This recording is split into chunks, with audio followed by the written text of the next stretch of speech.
Magandang araw Pilipinas. Narito na ang ating fresh weather update ngayong araw mula sa Pag-asa. Ngayong Sabado, January 24, 2026. As of alas 3 ng madaling araw kanina, ang LPA na dating tinawag na ADA ay namataan sa layong humigit kumulang 600 at 70 kilometro silangan ng Davao City. Kasalukuyang naapektuhan ng shear line ang silangang bahagi ng Mindanao habang ang amihan naman ang patuloy na umiiral sa iba pang bahagi ng bansa. Makakaranas ng maulap na kalangitan na may kalat-kalat na pag-ulan at isolated thunderstorms ang Caraga, Davao Region, Eastern Samar, Leyte, Southern Leyte, Camiguin at Misamis Oriental dahil sa shear line. At may posibilidad ng flash floods o landslides bunsod ng katamtaman hanggang paminsan-minsang malalakas na ulan. Samantala, maulap na kalangitan na may mahihinang pag-ulan ang inaasahan sa Cagayan Valley, Bicol Region, Western Visayas,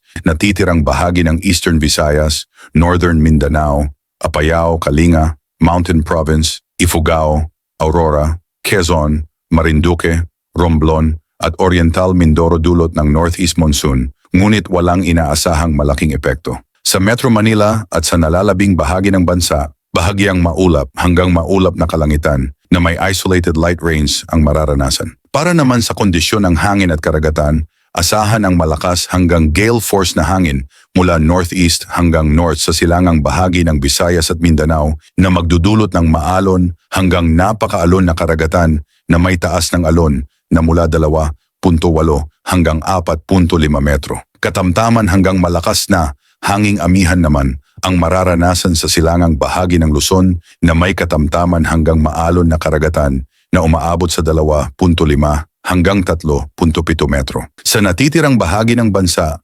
umiiral ang katamtaman hanggang malakas na hangin mula northeast na magdudulot ng katamtaman hanggang maalon na baybayin na may taas ng alon na 1.2 hanggang 2.8 metro. Pinapayuhan ng mga mangingisda at maliliit na sasakyang pandagat na mag-ingat o iwasan ang paglalayag sa mga apektadong lugar. Pasuyo ng like at subscribe bilang suporta sa ating channel PWD. Ang ulat panahon na hindi ka iiwan, rain or shine. Ingat Pilipinas!